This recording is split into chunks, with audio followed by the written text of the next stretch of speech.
मुद्रास्फीति के प्रभाव। नंबर 1, औद्योगिक विकास। मुद्रास्फीति के कारण लोगों की मौद्रिक आय में भी वृद्धि होती है।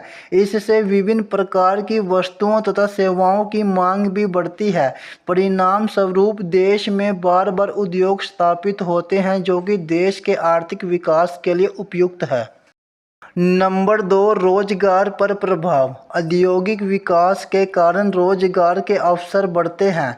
वास्तव में मुद्रास्फीति के कारण औद्योगिक उत्पादन बढ़ता है। इसके लिए अधिक लोगों को रोजगार पर लगाया जाता है। परिणाम स्वरूप रोजगार भी बढ़ता है। नंबर 3, बैंकिंग एवं बीमा का विकास। मुद्रास्फीति के दौरान बीमा एवं बैंकिंग कंपनियों का विकास होता है।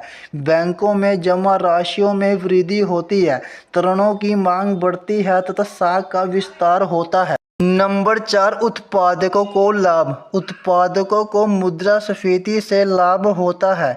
मुद्रास्फीति में मांग पूर्ति की तुलना में अधिक होती है।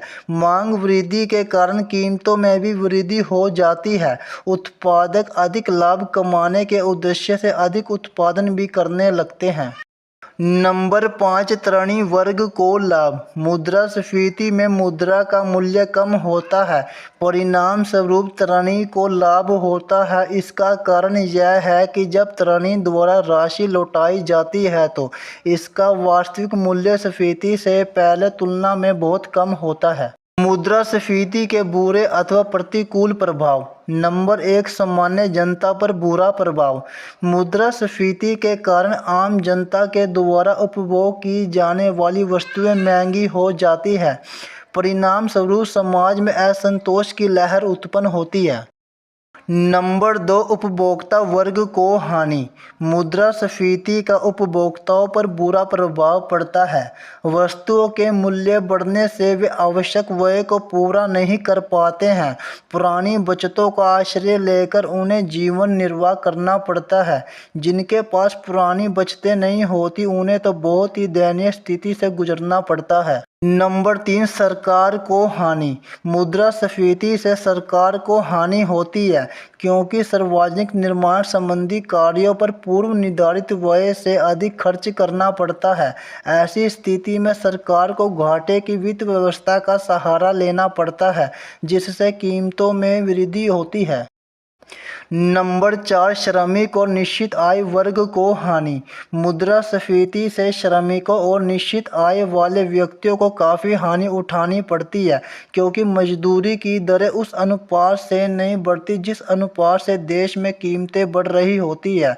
इससे उनकी वास्तविक मजदूरी कम हो जाती है और उनका जीवन स्तर नीचे गिर जाता है। नंबर 5, आय की असमानताओं में वृद्धि। मुद्रास्फीति से धनी और निर्धन में खाई बढ़ती जाती है। असमानता अधिक पैदा होती है। ऐसी अवस्था में धनी अधिक धनी तथा निर्धन अधिक निर्धन बनते जाते हैं। नंबर 6, बचत और निवेश पर प्रतिकूल प्रभाव। कीमतों में निरंतर वृद्धि के कारण लोगों की वास्तविक आय कम हो जाती है। इससे लोगों की बचत करने की शक्ति कम हो जाती है। परिणाम स्वरूप निवेश अथवा पूंजी निर्माण की दर पर प्रतिकूल प्रभाव पड़ता है। नंबर 7, विदेशी व्यापार पर प्रतिकूल प्रभाव। मुद्रास्फीति के कारण देश के निर्यात में कमी और आयात में वृद्धि हो जाती है।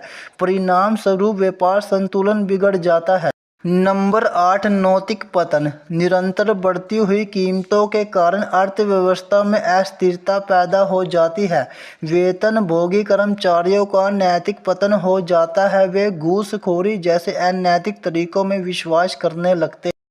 नंबर 9, भ्रष्टाचार। मुद्रास्फीति के कारण लोग भ्रष्टाचार जैसे तरीके अपनाकर अपनी आय को बढ़ाने का प्रयत्न करते हैं। व्यापारी लोग जमाखोरी, चोर बाजारी, मुनाफाखोरी और मिलावट आदि उपायों द्वारा अधिक लाभ कमाते हैं।